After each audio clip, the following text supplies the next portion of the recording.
सभी भक्तों को जय सिया राम, जय माता दी। जैसा कि आप सभी को पता है, हम सभी धार्मिक अनुष्ठान करते हैं।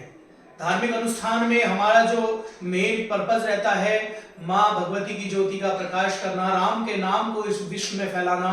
तो धार्मिक अनुष्ठान में जो सबसे ज्यादा हमारे पास अनुभूति आती है वो आती है सुंदरकांड पाठ की, माँ भगवती जागरण की, खाटू श्याम जी की, बालाजी जागरण की। वो सभी हम करते हैं। अगर आप कभी भी कराना चाहते हैं तो हमसे, हमारी पार्टी से संपर्क कर सकते हैं। और उसका एक आज आपको मैं एक जानकारी दे देता हूं, माँ भगवती के जागरण का पूरा विधान क्या होता है। आप उसे अगर कराना चाहते हैं तो उसके लिए आपको क्या क्या करना होगा, क्या क्या तैयारी करनी होगी, वो सब जानकारी मैं इस वीडियो के माध्यम से आप सभी को देना चाहता हूं। तो आइए आपको जानकारी देना मैं आरंभ करता हूं। आप लोग इस वीडियो को देखकर अपना मन अगर आपका कभी भी करे कि माँ भगवती के में ज्योति का घर में प्रकाश कराना है, अनुष्ठान कराना है, तो आप हमसे उस विषय में भी संपर्क कर सकते हैं। सबसे पहले माँ भगवती का अगर आप जागरण कराना चाहते हैं तो आपने वो जागरण कभी बोला होगा, किसी भी विषय में बोला हो, घर के विषय में बोला हो, परिवार के विषय में बोला हो, बेटे के विषय में बोला हो, पोते के विषय में बोला हो, या जमीन जायदाद के विषय में बोला हो। और आपका जब वो काम हो जाए तो आप माँ भगवती से प्रार्थना करें कि माँ आपने हमारा ये जो कार्य था वो संपूर्ण कराया, उसके लिए आपका बहुत बहुत धन्यवाद। और जब आप जागरण की विधि के लिए किसी से संपर्क करते हैं तो सबसे पहला वहां पर जो अनुष्ठान होता है वो होता है किसी को डल देना। डल देने की प्रक्रिया क्या होती है? माँ भगवती को निमंत्रण देना है। डल का महत्व बहुत है। सतयुग से ये डल शुरू हुआ और बढ़ते बढ़ते आजकल युग तक ये प्रथा ऐसे ही चलती आ रही है। गुरुजनों से जैसे भी हमने भी सीखा। डल में होता क्या है कि आपको 2.25 मुट्ठी चावल लेने हैं, थोड़ी सी हल्दी लेनी है, एक लौंग का जोड़ा लेना है, थोड़ा सा मीठा लेना है, कुछ दक्षिणा रखनी है, सुपारी का एक जोड़ा रखना है, एक पान का पत्ता उसमें रखना है। उसमें रखकर एक जगह उसे इकट्ठा कर लें। एक लाल रंग का नया कपड़ा लें जो 1 मीटर या 1.25 मीटर हो सकता है, घर का भी हो सकता है अगर आपने यूज नहीं किया है।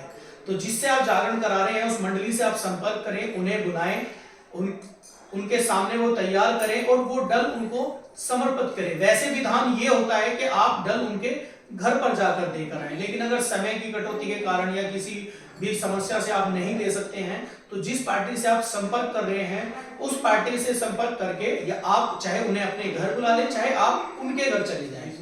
ये तो होगा एक विधान। अब मैं आपको दूसरा तरीका भी एक और बताता हूं। डल कितने दिन पहले देने चाहिए? वैसे प्रक्रिया होती है कम से कम 41 दिन पहले दी, लेकिन उसके कुछ परहेज होते हैं, कुछ नियम होते हैं। तो आज की भीड़ भाड़ भरे जीवन में सब इतना समय नहीं निकाल सकते। पूरा परिवार एक साथ रहता है तो खाने पीने की भी बड़ी समस्याएं रहती हैं उसमें, क्योंकि जब आप डल दे देते हैं तो उसके बाद आपको पूर्ण वैष्णव खाना खाना होता है जिसमें लहसुन प्याज वर्जित है, मांस मदिरा वर्जित है। तो वो प्रक्रिया आप घटाकर 31 दिन कर सकते हैं, 21 दिन कर सकते हैं, 11 दिन कर सकते हैं, और कम से कम 5 दिन का तो आप जरूर ही डल दें। उसके बाद जब आप जागरण आपका ये बुक हो जाएगा, ये निमंत्रण उस पार्टी को भी चला जाएगा, उस महंत जी को भी चला जाएगा और माँ भगवती को भी डल चला जाएगा। डल का महत्व ये होता है अगर आपने डल दिए हैं तो आपको जागरण कराना पड़ेगा, और जिसने डल लिए हैं उसको जागरण वो करना पड़ेगा, चाहे कोई भी किसी भी प्रकार की कठिनाई रास्ते में आए, चाहे घर में भगवान न करे कुछ अनिष्ट भी हो जाए, तब भी ये विधान आपको कराना होगा। उसके बाद वहां से उस पार्टी से आपको एक पर्चा मिलेगा जिसमें पूजा का बहुत बेसिक सामान होता है। जो घर में हम पूजा पाठ करते हैं वैसे ही वो सामान होता है। रोली, कलावा, मूली, कपूर, धूपबत्ती, अगरबत्ती, और आपका थोड़े से चावल, थोड़े से फूल, थोड़ी सी मालाएं, और कुछ कपड़ा, महंत जी के कपड़े, फल फ्रूट, और जो बाकी आप अपनी श्रद्धा से माँ भगवती को अर्पित करना चाहें वो आप इकट्ठा करें। और जो समय या जो तारीख आपकी नियुक्त की गई है उस तारीख पर नहा धो के सभी रिश्तेदारों को आप बुलाएं।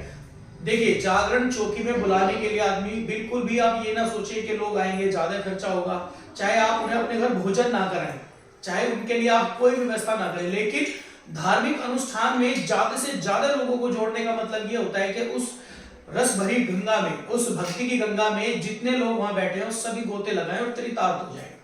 तो उनको आप बुलाएं और माँ भगवती की ज्योति की तैयारी कराएं, पूजन की सजावट करवाएं। माँ भगवती का जैसा भी आपका बजट है वैसे ही दरबार लगवाएं, पार्टी करें, उसके बाद जब आप जिस दिन आपके यहाँ ज्योति का प्रकाश होगा उस दिन नहा धोकर नए वस्त्र पहनने की कोशिश करें, नहीं तो बहुत साफ सुथरे वस्त्र पहने पूरे परिवार के साथ मां भगवती का एक पूजन कराया जाता है जिसे हम जजमान विधान पूजन बोलते हैं। उस पूजन को कराए, बड़े श्रद्धा भाव से मां भगवती को सिंहासन पर विराजमान करें, पूरा परिवार प्रार्थना करे कि आप हमारे घर आइए, आपका बहुत बहुत धन्यवाद। पूजन आरंभ करें। पूजन जैसे होगा, पूजन होने के तुरंत बाद मां भगवती की ज्योति का प्रकाश किया जाता है।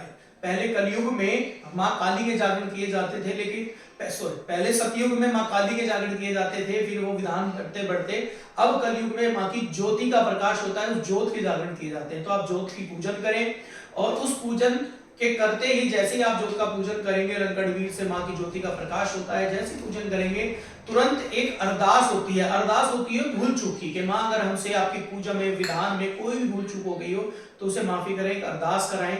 अपने आपकी इच्छा है, आप एक की भी करा सकते हैं, 1 लाख की भी करा सकते हैं। उस पे किसी भी पार्टी का कोई जोर नहीं होता और पूरे जागरण में भी आप अपनी श्रद्धा से ही वहां पर चढ़ावा चढ़ाए। अगर कोई पार्टी कहती है 2 चढ़ाओ 10 चढ़ाओ तो समझ लीजिए वो पार्टी धर्म नहीं कर रही, वो पार्टी आपको ठग रही है।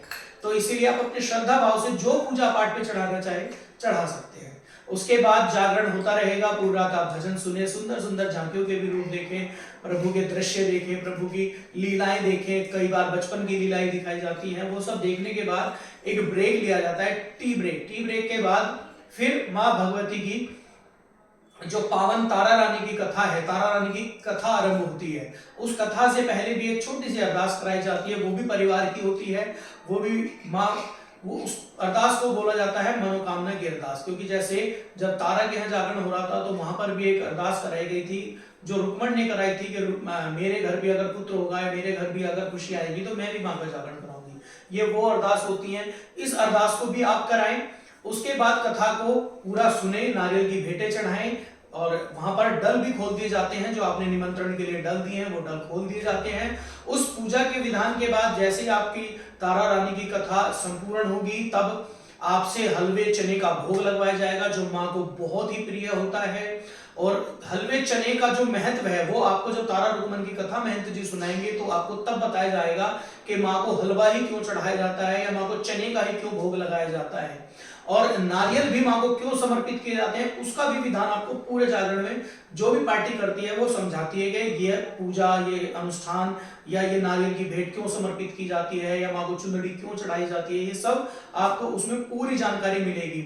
और जब आपकी तारा रुक्मण की कथा संपूर्ण हो जाएगी, आपके भोग लग जाएंगे, प्रसाद का भोग लग जाएगा, फिर एक संपूर्ण अरदास कराई जाती है जागरण की, जो मां भगवती से प्रार्थना की जाती है, मां आप हमारे घर आई, विराजमान हुई, आपका बहुत बहुत धन्यवाद। अब आप अपने सभी देवी देवताओं के साथ प्रस्थान करें और हमसे अगर त्रुटि हुई है, कोई भूल हुई है तो उसे क्षमा करें। ये हमारी अरदास आप स्वीकार करें।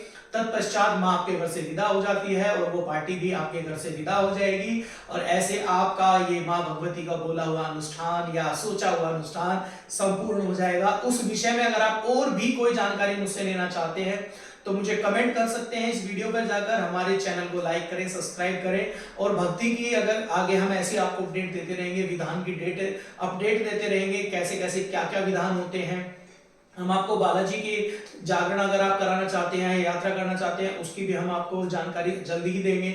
और अगर मैं कहीं यात्रा पर जाऊंगा, मैं ज्यादातर यात्रा पे जाता हूं, मैं कभी पिकनिक नहीं मनाता, तो जब मैं जहां जहां यात्रा पर जाऊंगा अब कोशिश करा करूंगा अपने चैनल के माध्यम से आपको वो भी पूरा विधान दिखाऊं कि हम घर से कैसे चलें, कहां पर रुकें, क्या करें और कैसे दर्शन करके वापस आए। अगर आपको मेरी वीडियोस पसंद आती हैं तो अपने रिश्तेदारों से, मित्रों से मेरी वीडियो को साझा करें। राम राम, धन्यवाद, जय माता दी, जय श्री बालाजी महाराज। परी